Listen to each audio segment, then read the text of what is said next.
What's up, everybody? Tyson Roush, Let's Talk Jets. Thank you to all those that joined us on the stream this morning. We definitely appreciate it. On a sunny Sunday morning, you spent time watching us in this game that was a crazy roller coaster ride of emotion. So thank you for that. This is a very frustrating game because there was portions of this game, like once again, the Jets came out flat, lifeless, looked like zombies, were being thoroughly outcoached well into the second quarter. And you're like, this is going to be the game where the Jets will be forced to make a change on their staff because the offense, the way they were playing was completely unacceptable to embarrassing levels where Aaron Rodgers is throwing picks. He looks lost. His body language is terrible. The team's body language overall was terrible. And you're like, this is just a losing organization that has no winning mindset. There's no culture, no leadership. And then the problem that you have as a Jet fan, well, I'll speak for myself. The problem that I have right now as this comeback, as the Vikings melted and everything else, is going to make the Jets be complacent and content, okay with a loss. There's no organization in the NFL that celebrates close victories like the New York Jets. They always want to appear like everything is fine and everything is close. And anybody with two eyes realizes that there are problems on offense that need to be fixed as soon as possible, and they're not going to make any changes. What they're going to do is they're going to now go out and overpay for Davante Adams. You know, the Raiders watch this game are laughing. Oh, we know you need Davante Adams now. That third-round pick, make it a second. They're going to increase their offer, and the Jets are going to use Davante Adams as their deodorant for all this stench on this offense. And that's even worse. Like, I don't want to hear about how close you are and trust the process. I want to see you win games. And there's too many things that you're seeing now, too many red flags that tell you that this is not a legitimate winning team.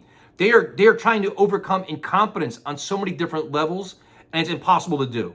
You're to the point now where Aaron Rodgers is throwing 3 picks in a game, and it's wild. And I'm tired of it. And now the Buffalo Bills game on Monday night is going to be a win the game or fire Saleh because you cannot go on any longer. You've lost 3 in a row. You have to save your season. This is a win now year, and I'll keep saying it. I am worried this is Aaron Rodgers last year. If that is the case, what are you going to do next year? You got to find every way possible to clean up all your mistakes, and the mistakes are happening with the coaching staff.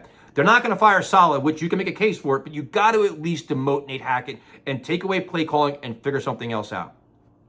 The offensive line. What's bothering me the most is that the things I'm complaining about today are the same things we said last year with a different quarterback. You're seeing the same mistakes, same problems, gross, offensive line play, right? You're seeing, there was a play where Simpson was still in his stance as the guy was running past him. He didn't get out of his stance in time.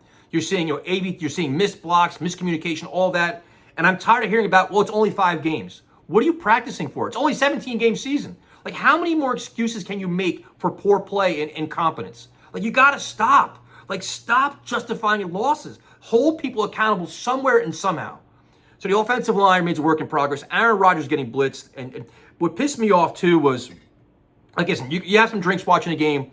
On the 3rd and 6th play, the same thing that happened in the Denver game last week. You could see the corner blitzing or the guy on the edge blitzing. You knew it was coming and nobody was in front of him. You knew the blitz was coming. What happens? The Jets don't pick it up. They don't audible out of it. Aaron Rodgers gets sacked and hurt. The same thing that happened in the Denver game. You saw that, like, you knew what the Minnesota Vikings were going to do because why not attack a very weak pass protection? You know you get it. The Jets can't still run the ball. They still try to force Breece Hall. I do not know why. I love Breece Hall as a player. Right now, he lacks explosiveness. He lacks quickness. And Braylon Allen just looks different.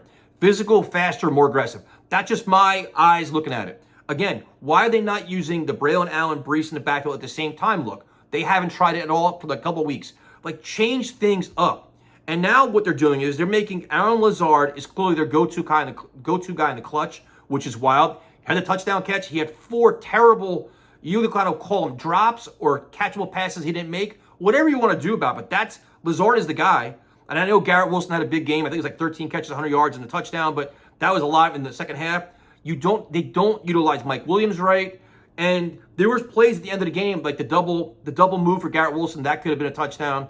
The play that ended the game with Mike Williams, a terrible throw by Rodgers. Like, there's so many things going wrong here. You just don't understand what they're doing week in and week out. And the thing is, we saw it last year. Aaron Rodgers is missing screen passes. Like, some of the things Rodgers did today, if that was Zach Wilson doing this, we'd be roasting him, bench him, get him out of here, do all this. And then it's like, you see Rodgers get beat up. He gets sacked. He can barely walk. He's on his way to medical tent. Then he goes back in the game. And he found his way, he came back out and was just like, all right, I'm going to try to work through this. But he had limited mobility. He's basically throwing with his arm, not his body, trying to tough it out. And it was just crazy, man, that you're there. Now, the defense in the first half was terrible, but you had some, the second half, they were lights out. But again, when the Jets score to get back in the game, you're hoping the defense gets off the field to give up a field goal. So same thing happened last week with the Broncos. Like every part of the team at a certain part of the game contributed. You had the Morstead bad punt. You had penalties. Like the pass interference calls on Sauce and DJ Reed. It was just like, what are we doing there? You had some odd switches in the first half where Justin Jefferson was being covered by Tony Adams, and then Michael Carter gets hurt in the pregame, so you had Oliver out there.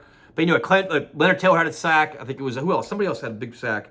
Will McDonald, Clemens.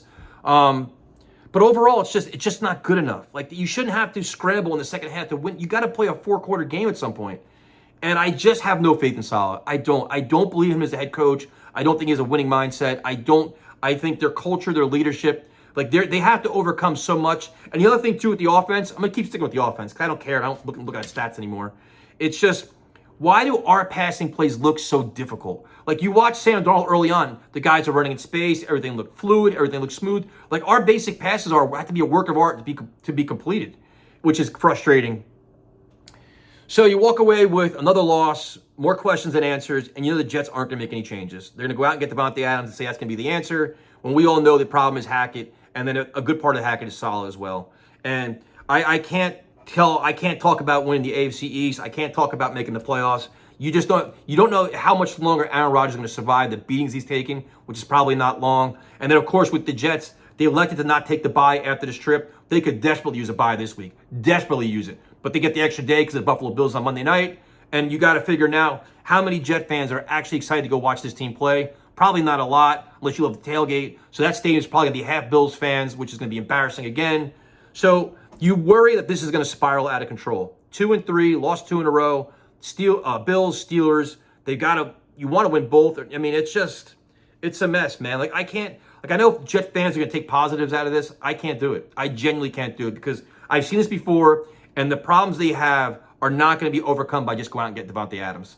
So we know that's what they're going to do. We know all the selling points.